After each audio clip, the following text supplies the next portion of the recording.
Hey, Omnibus Collectors, what's up? So it's been a long time since I've done one of these, but I wanted to do an old-fashioned haul video.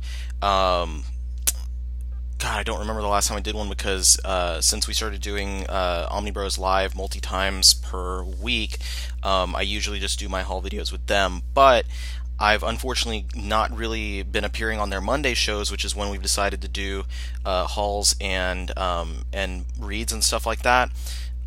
So since we separated the hauls and reads from the main topic and made those into two separate videos, I haven't really done a lot of hauls anymore. So that's kind of disappointing for me because I like doing hauls. I like talking about the books that I've bought and what I'm looking forward to reading and all that kind of stuff. And they're fun videos and easy videos to make, and it seems like a lot of people really like them, sometimes even more than topic videos or review videos. So I want to start making these again to kind of, let people hear my ideas on the books that I've been buying and stuff like that. And it's also cool because I want to say about 80% of what I buy I've already read before, so I get to say like, hey, this is cool, not just because it looks cool, like not just, oh, I bought this because I thought it looked cool and wanted to spend money on it, but I bought this because I've already read it and it was a good book and the collected edition is nice and I wanted to spend money on it. So I feel like I can give a pretty good opinion due to those facts. So anyway, what I'm planning on doing is this is going to be a video for my entire haul from May of 2018. Now that we're in the first week of June, I've gotten all of my packages. I'm not waiting on anything anymore, so everything's here. I can talk about May, and when July comes around, I'll do a video for June. It will be sometime around the first week of each month that I want to do these. I don't want to make any promises because everyone knows how bad I am with keeping them, but these are a lot easier to do, and if I'm doing it here like I am now on my laptop instead of pulling out my camera, which is somewhere in my attic, it makes it a little easier. So this month, I'm breaking this up. I don't know if it's going to be this way every single month, but at least this month I've got two videos for my haul. The first one is going to be for comics and Western stuff, American and Western comics, and the second one is going to be for manga, because I did buy quite a few of those, and I thought I'd split them up for anyone who doesn't really care about one or the other. So let's just get on into it. As per usual, I like to get everything from smallest to largest book and work my way down. This is, again, everything that I purchased in the month of May. So let's start from the top here. The first book on my stack, this is kind of a joke book. I bought it because I mentioned it randomly in an episode of Omnibros Live. We started talking about comics, or not, obviously. We started talking about candy, and I mentioned like, hey, do you guys, remember the Bazooka Joe comics? And Jess and I looked, and sure enough, there is a collected book from Topps of these Bazooka Joe strips. And it's not just collections of old strips, but it's also kind of a bunch of like a history of these things, and it gives a lot of information about Bazooka Joe bubblegum and like the history of the comics and the creation of the comics and stuff. And you get the strips on there too, but there's a lot of information in there as well. So this is what I consider a good toilet time book. If you don't want to take in a book with an ongoing narrative, that's a good kind of book for to just peruse for a few minutes while you're sitting on the crapper. It also had these 4 Bazooka Joe trading cards. I guess they're just bonus cards is what they're labeled as, and they print different comics on them. I think that every book has the same one, so it's not like you get anything special. But anyway, this was just a cheap, fun little book that I'll probably keep by my bed or in the bathroom for just, whatever.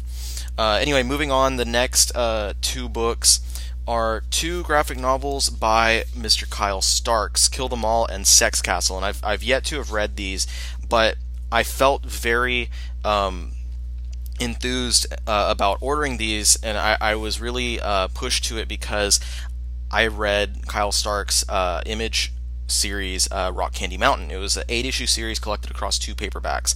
The first paperback was given to me by my good friend Mike for Christmas, And I think he said that he had read it and really enjoyed it, and he's like, I think you'll like this too. So I did not read it until sometime earlier last month, and that was because I had been waiting for the second volume to come out, which I think was at the end of April. And so I got that, and then one weekend that I had nothing going on, I just sat down and read the whole thing. And I had a really good time reading it. I thought it was a fantastic little series. And sorry, my computer was bugging out, and I wanted to make sure that nothing was going wrong. So anyway, so I read the whole series, all 8 issues, basically in one sitting, in one day. Thought it was absolutely fantastic, and immediately was like, wow, I need to order more stuff by Kyle Starks. So I got the other 2 books that he's done. He's also written some of the Rick and Morty comic over at Oni, but I ordered these 2 because they're more self-contained. They're his own original graphic novels, and I figured it'd be nice to check these 2 out. And they've gotten some good word of mouth. I've seen people talk about them and stuff, so I'm pretty excited to read these 2 books. Hopefully I'll get to them pretty soon. I'm sure that just like Rock Candy Mountain, they'll be easy, quick reads. But yeah, super excited. These are going to be some awesome reads. Next, this is a book that we got as a this is going to be a review book for Omnibus Live, which I believe we're reviewing on the 11th this month. We got 3 different books, and this is one of the 3, and that is Milk and Cheese by Evan Dorkin, the new edition. It's newly complete paperback with, I think, some more recent material in there. It's funny though, because it has a I guess the blurb on the back here says Eisner Award-winning dairy duo returns in this deluxe hardcover collecting every single stupid milk and cheese comic ever made from 1989 to 2010. So it was, previously there was a hardcover and they reprinted it and did not change the blurb on the back, so it still says hardcover, even though this is obviously rather paper.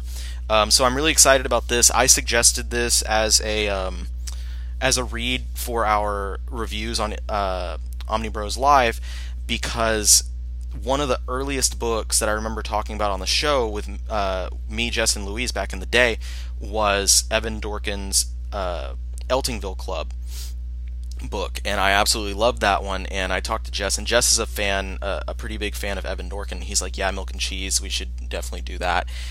So yeah, I talked everyone into this one, and a few of us are going to review that on Monday the 11th.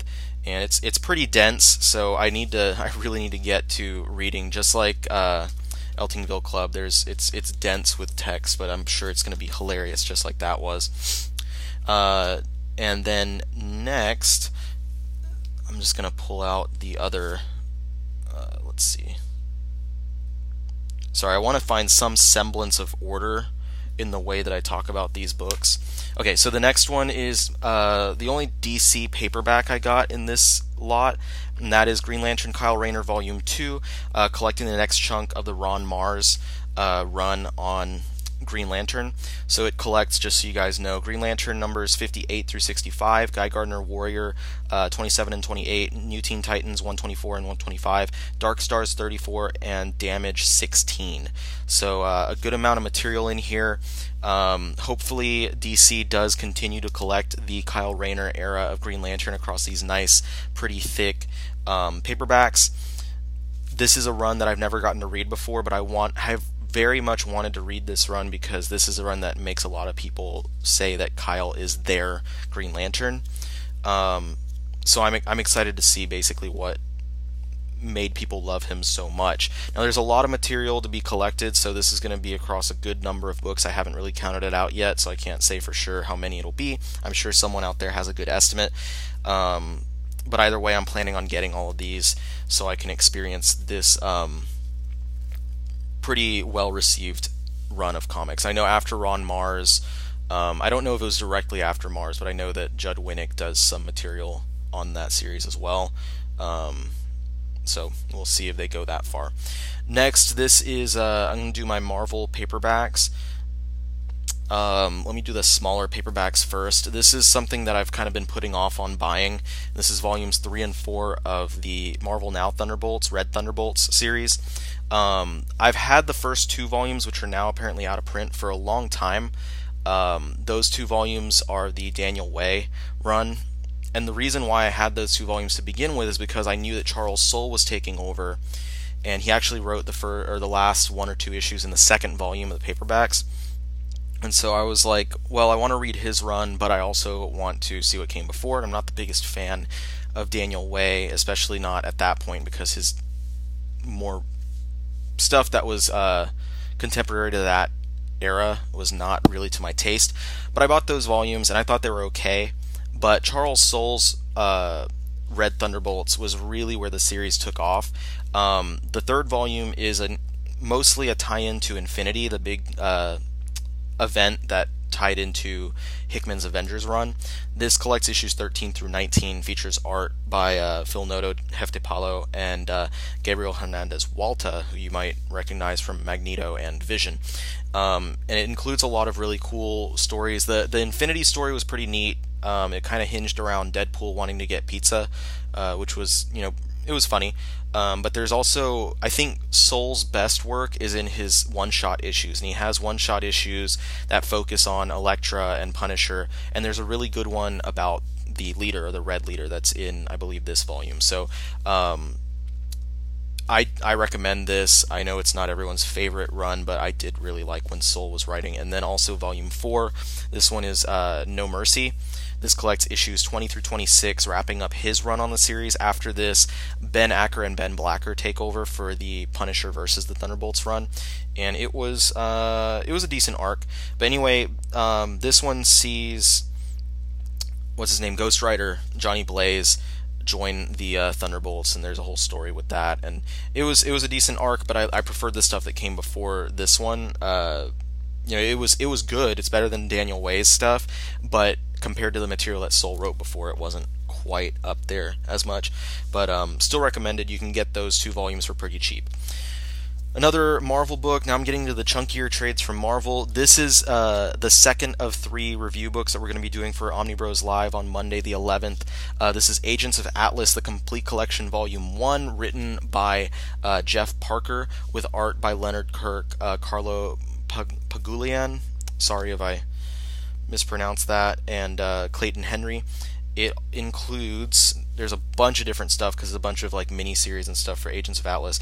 Agents of Atlas 2006 1 through 6, X-Men First Class number 8, Wolverine Agent of Atlas 1 through 3, Agents of Atlas 1 through 5 from 2009, What If number 9, Agents of Atlas Menace from Space and Material from Spider-Man Family 2007 number 4, Secret Invasion Who Do You Trust, Dark Reign New Nation, Marvel Mystery Comics 82 Venus number 1, Marvel Boy number 1 from 1950, Men's Adventures number 26, Menace number 11, and Yellow Claw number 1. The last chunk of issues is a lot of classic material. They kind of put in here reprints of the first appearances a lot of these characters, but the majority of the book is more recent material starring the Agents of Atlas. And basically Agents of Atlas is a team consisting of these characters led by Jimmy Woo, and a lot of them are like pre-Marvel era characters, and so it was just a team to kind of unite a bunch of those characters and actually use them in the contemporary Marvel universe.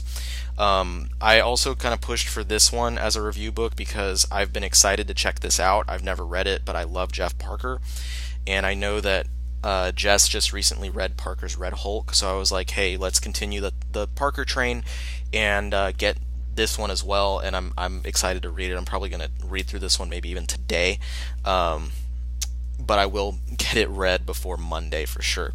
Next, right after talking some shit about him, I've got the 4th volume of Daniel Way's Wolverine Complete Collections. This collects the end of his Wolverine Origin run, and this is the last of his complete collections. So this has Origins 33 through 50 and Dark Wolverine 85 through 86. There was a crossover towards the end of the Origins series between Origins and the Daken ongoing.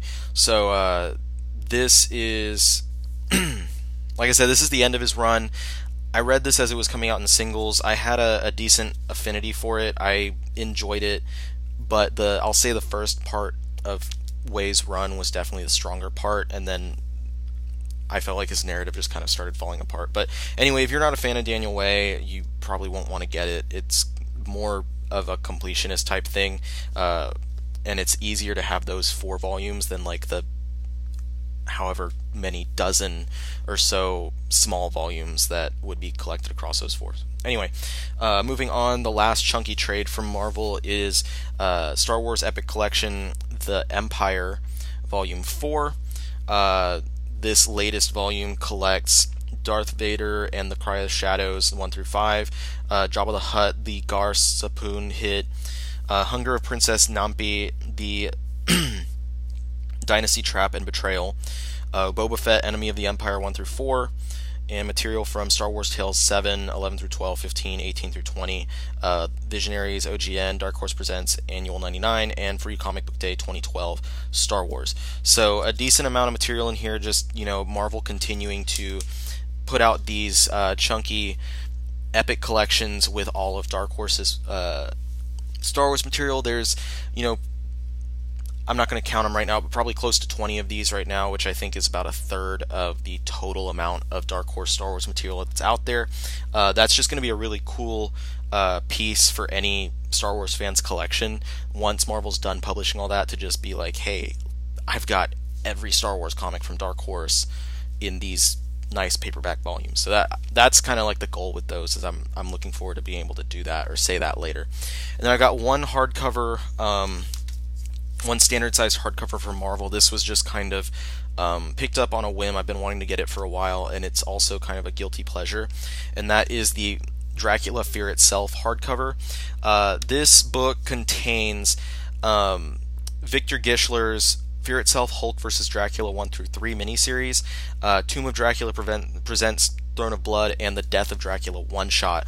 So this is a guilty pleasure for me because this is connected to, if I can grab it real quick, the Curse of the Mutants X-Men stuff that Gischler wrote back in like 2009 or something like that, 2010.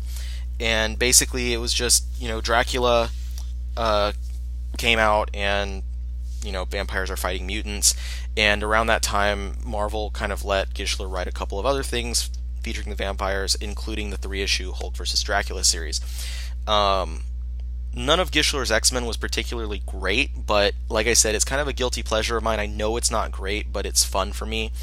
And I've never read this material. I've read the one-shot, the Death of Dracula one-shot, that kind of started the whole Curse of Mutants storyline, but I've never read the other material in here, so I thought I'd grab it for that. Plus, it has Ryan Stegman and Goran Parlov and Giuseppe Camuncoli on artwork, so definitely a pretty book at the very least. Then I've got one Marvel oversized hardcover, and this is the third and last of the review books that we'll be doing on Omnibus Live, and that is Han Solo's hardcover. Mainly, this is for the 5-issue? Yeah, 5-issue Han Solo miniseries that Marjorie Liu wrote with Mark Brooks on art. It was a really good miniseries. I particularly enjoyed it while it was being published, so I recommended it to the other guys. I was like, hey, let's do this one as a review book. Since Han Solo came out, we can talk about that miniseries, and maybe if we've seen it by then, we can talk about the movie as well. This also collects issues 8 through 12, which is like the second arc of Jason Aaron's ongoing Star Wars run.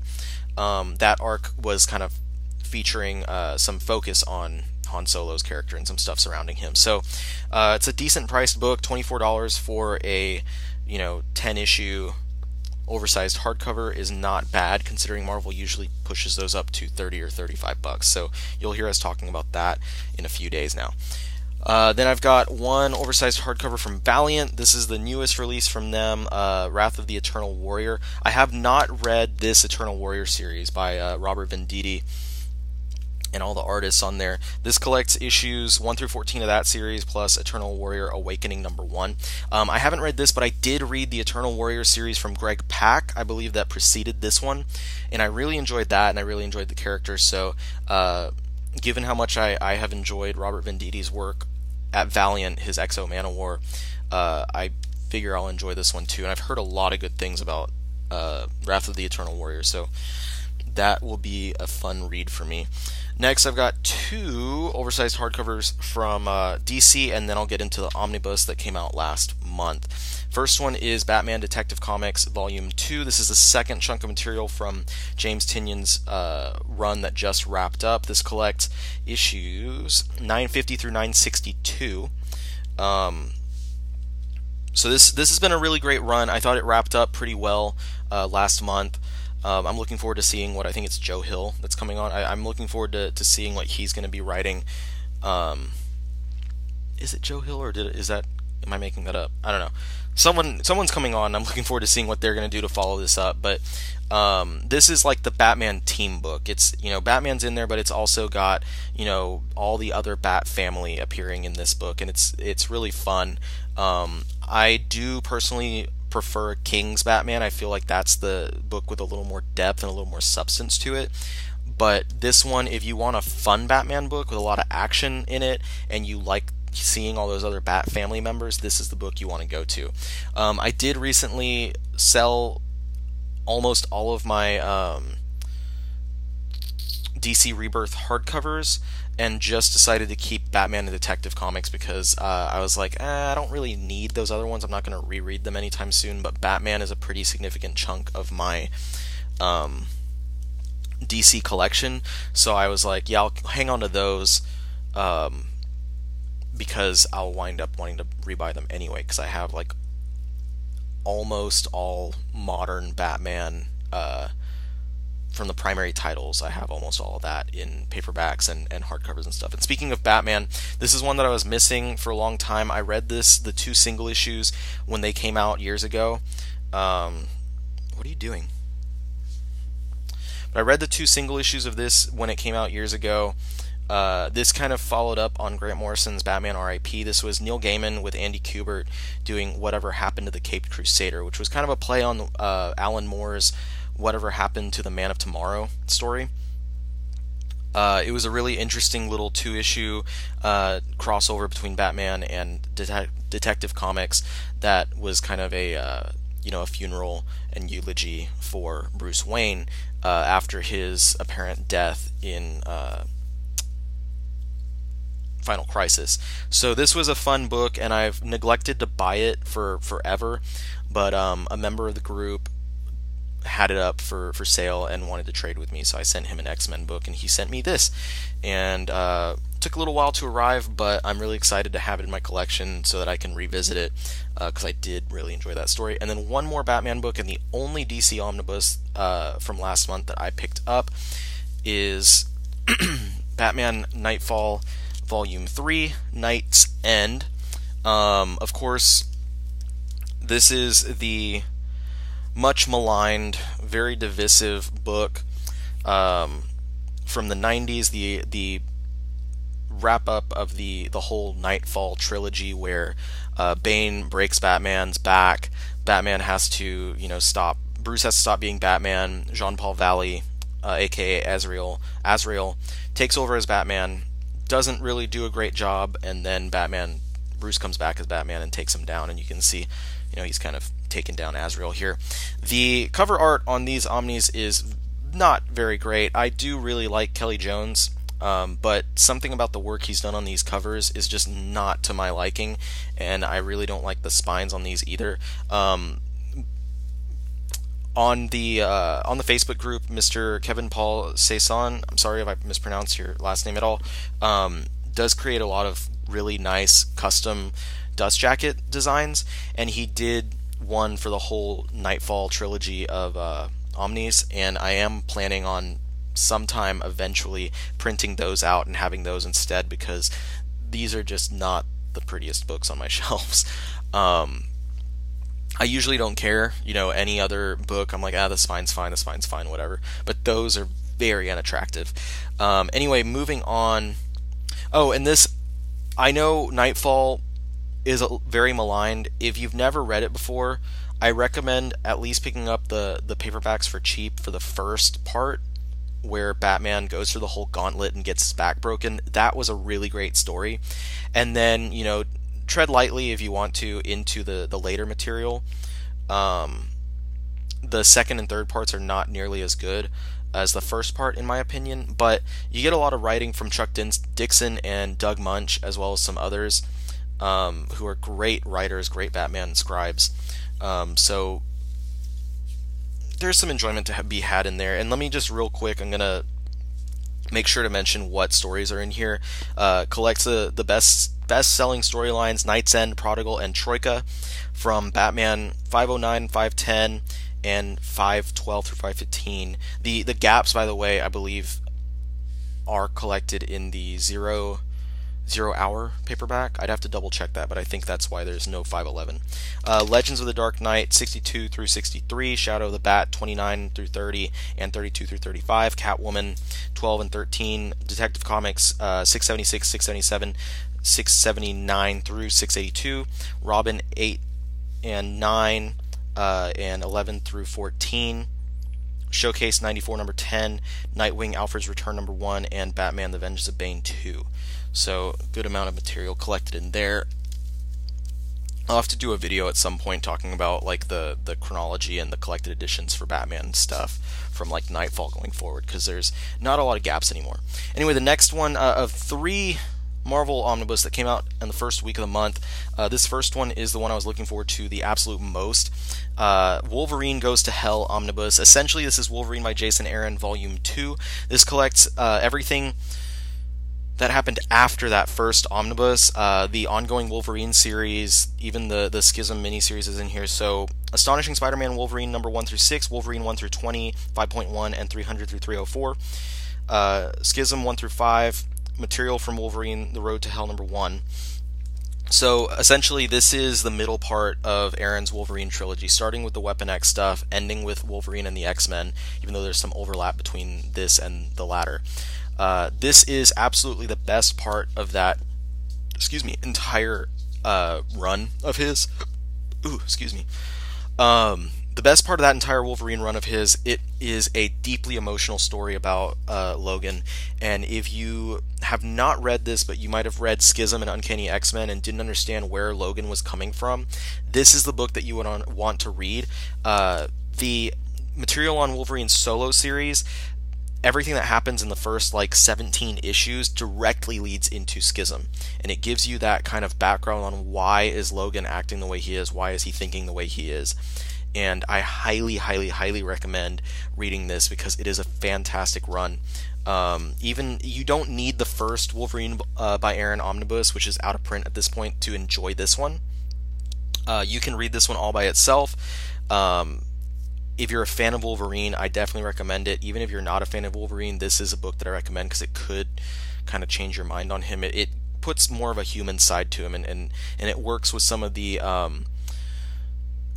things about Wolverine that we've known from the past. Like, we know that, because he doesn't have a childhood, he tends to gravitate towards taking care of, younger characters. Like, he gravitated towards Kitty Pryde and Jubilee, and this kind of goes with that. And it's so good. I could talk for an hour about why I love this book. I highly recommend it. Pick it up while it's still in print. Don't worry about grabbing the other 2 Aaron books. Just get this one, read it, love it. It's just great stuff. There's a lot of great artists in there as well. I know it lists them on the Adam Kubert, Renato Guidas, Jason Latour, Steven Sanders, Michael Gaydos, Jamie McKelvey, Hefty Paulo, Daniel Acuna, Goran Suzuka, Ron Garney, Billy Tan, Paco Diaz, Steve Dillon, Paul Pelletier, Mike Perkins, Carlos Pacheco, Frank Cho, and Alan Davis are all credited on this book. I didn't even remember that many artists worked on it, but it is a great book. The only thing that I wish it had was it's way up there, I'm not going to grab it, but the Wolverine Japan's Most Wanted digital first miniseries, and then it also would have been nice to have the Amazing X-Men 1 through 6 Quest for Nightcrawler arc, because those are the only 2 X-Men related books by Jason Aaron that have not been collected in the 3 Omnis. But whatever, the first one that I mentioned, the Japan's Most Wanted, is an oversized hardcover, so if you want that on your shelf, it matches with the 3 Omnis. The other one, unfortunately, Amazing X-Men, is just a paperback, so whatever. Anyway, the next one is one that I have not read. Weapon X The Return, not Wolverine. Wolverine does not really feature in the Weapon X series, and I'm not saying that because I read the book. As I mentioned, I have not read it yet, but my good buddy and fellow Omnibro Omar has read it, and he's kind of the one that sold me on it. I was going to pass on this, but he talked about how great this series is by Frank Thierry, and told me, yeah, it's basically, his description was like Suicide Squad for the X-Men, featuring a lot of these other characters, not the most popular characters, and Wolverine appears here and there, but he's not the focal character. That's probably why you get Sabretooth on the spine instead of Wolverine, and that's why his name's not on the title. It's just Weapon X The Return. It does collect issues of Frank Thierry's Wolverine run, but not the entire run. So this book collects 162 to 166, 173 and 174, and 176 of the 1988 ongoing Wolverine series. Deadpool 57 and 60, which were part of a crossover with that series. Weapon X 1/2 and 1 through 28. Weapon X The Draft, Soren, Wild Child, Kane, Marrow, Agent Zero, Weapon X, Days of Future Now 1 through 5, and Material from Wolverine 175 and Deadpool number 27. So most of that is written by Frank Thierry, a few other writers in there as well, and then illustrations from Sean Chen, Mark Texiera, Barry Windsor Smith, and a bunch of others in there. A lot of really great artists. But yeah, so I'm looking forward to reading this one. This is something that, like I said, I've seen it before. I've never read it before. I've been told that it's good, and now that it's out in an omnibus, I was like, shit, I guess I'll buy it and get to check it out. And then finally, the last book for the haul of May, Punisher Max by Garth Ennis, Volume 1. This is the first of 2 volumes. Volume 2 is coming out in a couple months now, so right around the corner. This first volume collects the first half of the run, Born number 1 through 4, as well as Punisher 1 through 30. I've read Born, and I've read the first 5 issues of the Punisher Max run, and both of those were fantastic stories, and I read so much other Garth Ennis stuff that I must have very low morals, because I love pretty much everything I've read from Garth Ennis. Preacher is one of my absolute favorite series of all time. Now I'm drawing a blank, and I'm like, oh, what other Garth Ennis stuff have I read? Yeah, Preacher is one of my favorites of all time, and I've wanted to read this one forever, and I wound up collecting all the oversized hardcovers, and by the time I got the last one as a gift from Jess, all of a sudden they announced these, and I was like, oh, great, cool.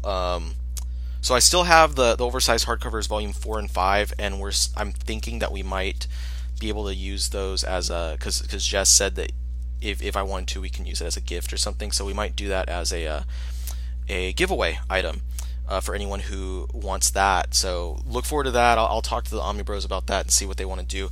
But I'm really excited that this has been on my wish list for a while, for this to be this 2-volume set to happen. And so I'm super stoked that they finally released these books. The second one's on the way already, and it really makes me excited because between this and the recent Complete Collection paperbacks that came out, it really helps with the availability of these stories that are, some of Marvel's most well-revered stories to finally be out there for everyone to enjoy. So that's one of the reasons why I'm really excited about that, and this is something that I'm definitely going to be diving into pretty soon. And that's it. That's everything as far as Western American comics that I bought in the month of May of 2018. That's everything I got. Tune in to my next video I'm about to put together, where I talk about all my manga that I bought in May of 2018. So hopefully you guys enjoyed this video. I hope that I'm informative. When I make these videos, I'm not just making them to be like, look what I got. I spent money on a thick book. I'm not doing that. I know a lot of people might just like to show off, and they might not, actually even read their books or whatever, but I hope that because I've read most of my books before I purchase these editions of them, usually either online or I've read them in trades or something, that I can give a good opinion and a good look at these books and kind of help people to decide whether or not you want to spend money on them. That's always been my goal with this channel since I started it, was to help people decide whether they wanted to spend money on expensive books or not, by giving not only a look at what the story is and what the artwork is like, which I know I didn't show any artwork on like any of these books because I'm already running at 35 minutes and this is only the first video of 2 I'm trying to make. But when I do actual reviews and I show off the artwork, I want to show that, and I also want to show the build quality of these books, and just talk about the value of why you might want to get these rather than getting the smaller paperbacks and stuff like that. So that's my goal here, and I hope that with my haul videos I can impart some of that as well, and push some of that desire to show you guys why these books might be worth you spending your hard-earned money. So yeah, I hope that I've accomplished that with this video, and please, if you are a fan of manga, stay tuned for my next video. I'll talk about my stack of manga that I got last month, and then I will see y'all on the Omnibus Live every Thursday, unless I'm sick or something, and I'll be back for another haul video at the beginning of next month, July, where I'll talk about all my June books, which I already have a pretty decent sized order coming in right now. Anyway, thank you for watching. Please hit like, comment something nice for me. It always makes my day. And please subscribe. See y'all later.